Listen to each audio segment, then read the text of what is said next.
Okay, I will not answer another question about zone cleaning until we talk about the Homeflow Framework System. The Homeflow Framework System is something that I created first off for my own brain and asked the question, what season of life am I in and what can I handle? So the Homeflow Framework System consists of 4 different tiers based on where you are in life. And when you're able to identify which tier you're in, you're able to really build out a system of zone cleaning, tasks, loops, and categories of things that you're able to manage based on where you are on this tier system. I've always loved the concept of zone cleaning, but it was always so daunting to me because I was watching moms who were in the prime of their life with systems, with decluttering tasks, and here I was with tiny little babies, unable to get out of bed because I wasn't feeling well. I was dealing with an illness, and in my mind, I basically told myself, because I am not where she is, I can't build a system, I can't create zone cleaning, I can't come up with any kind of routine for myself because I'm not where she is. However, I am so grateful that I did not stay in that place. And so what I did is I asked myself the question,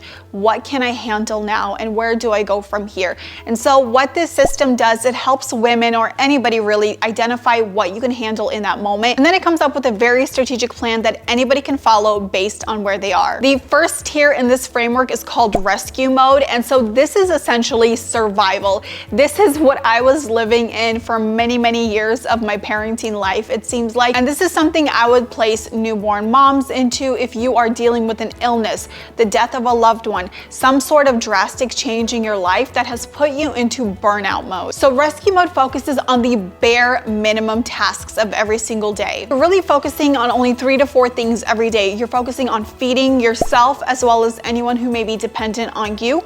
You're focusing on doing 1 load of laundry per day, 1 load of dishes per day, and then maybe a tidy routine at the end of the night if you're up for it. In rescue mode, you're prioritizing self-care and rest so that you can slowly start to transition your way out of this mode. You're using quick hacks like using paper plates instead of dishes to minimize on the washing. If you're able to financially, it's also a good idea to use a meal delivery service, and you write out a list of only 2 to 3 non-negotiable things that you're going to focus on each day so that when you wake up every single day, you do not have a daunting task of things to do. You are focusing on the 2 to 3 items that you need to get done today. You're going to feed, you're going to wash your dishes, and you're going to do 1 load of laundry. That's all you're going to focus on when you're in rescue mode. The second tier in the framework is called rebuilding mode. And this is maybe when you're starting to feel better. Your kids are a little bit older, maybe they're in school, and you're starting to feel like you're getting your groove back just a little bit. This is where you're going to establish very simple daily routines, something that you are going to follow every single day. You can incorporate meal planning or prep. What I personally like to do is instead of meal planning where I'm planning specific recipe, I like to prep ingredients and have them readily available ahead of time. This really cuts down on me having to chop things like onions, garlic, vegetables, all of that, having all of that prepared ahead of time,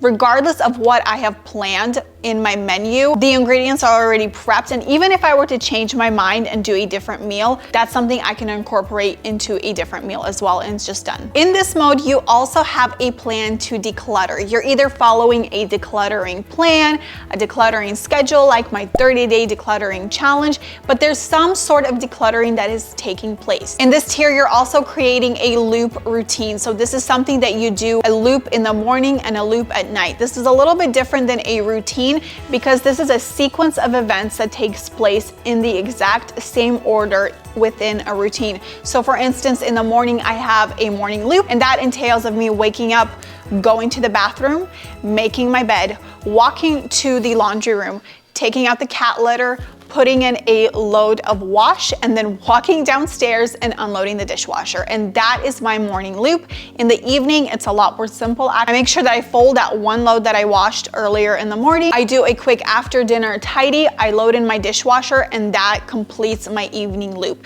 But I do that in the same sequence every single day. In this tier, you're also going to implement at least 1 maintenance task per week, whether it's washing a baseboard, cleaning out an air vent. This is going to be a task task that has to do with maintaining your home that goes beyond your daily routine, and you're going to put it on your task or to-do list weekly. This tier is also somewhere where you're actually going to start planning ahead. You're going to see those birthday parties. You're gonna start thinking about that event. You're gonna start thinking about the appointment that's coming up. You're going to start thinking ahead just a bit. Now, the third tier is called the refining mode, and this is the mode that I am currently in. My health is in a better place. My kids go to school during the day 4 days a week, so I do have some time to myself to work on my business, my home, and other tasks. This is where my schedule is a little bit more predictable and I have more energy. This is where I implement a daily zone cleaning checklist. This is where I plan ahead. I try and at least plan my meals ahead. I make sure our freezer and fridge are stocked with the meals that we're going to have throughout the week. I create and follow systems that help keep clutter under control. I go through decluttering challenges. I have a morning routine, an evening routine, and even a midday routine. I automate tasks such as grocery delivery. I have robots that sweep and mop my floors, and I even implement seasonal home refresh routines. Like right now, I'm prepping for a spring clean. Now, rhythm mode is the mode I'm aiming for. I don't know how long it's gonna take to get me into that mode, and this is the mode where you can get into but fall out of quickly, and that's totally fine. But this is the mode where you're maintaining a deep clean routine. Your home is clean, it's tidy, it's upkept.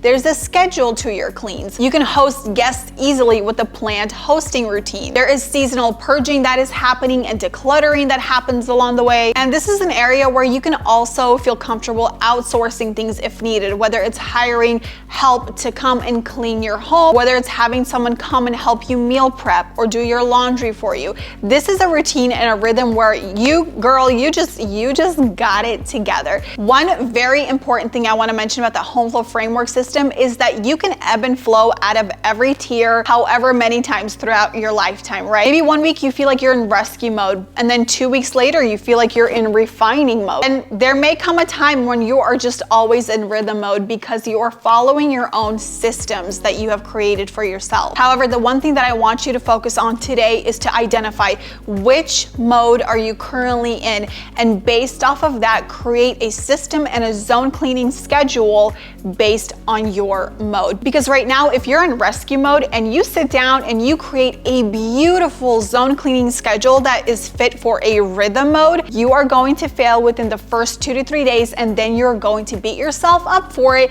and you're constantly going to ask yourself, why can I not keep up with it? Simply because you set yourself up for failure from the very beginning. I want you to set yourself up for success and only take small bites of what you can handle depending on the season of life that you're in. There is no shame in being in rescue mode. We all go through it, but there are steps and things that you can do even while in rescue mode that are going to help you keep a clean and orderly home, so that while in rescue mode, you can prioritize things like sleep, rest, and eating so that you can get out of that mode as soon as possible. So I know there are always so many questions about how I zone clean. What is my specific zone cleaning schedule? Before we go and talk about that, I want you to take the time and find yourself in the mode that you are in right now and go ahead and create a system that works for you. Even my own perfect zone cleaning schedule is always altered. It's like a living, breathing organism of its own because things change. My weeks change, my priorities change, and so that's going to go ahead and move along with me. But if I focus on the modes, there's always something that I'm doing. So for me, there really isn't ever an excuse to never do nothing simply because I'm struggling and I'm in survival rescue mode at the time. There's always a way to create systems, habits, and keep an orderly home, because at the end of the day, that's what's going to bring peace to you and to your home. I hope this video resonated with you, and I'm so curious to know what mode you identified with. So let me know down in the comment section down below. I would love to see which mode everyone kind of fits in. As always, I hope this video helps you to become a better home admin of your home. Thank you so much for watching, liking, subscribing. I'll see you guys in my next one.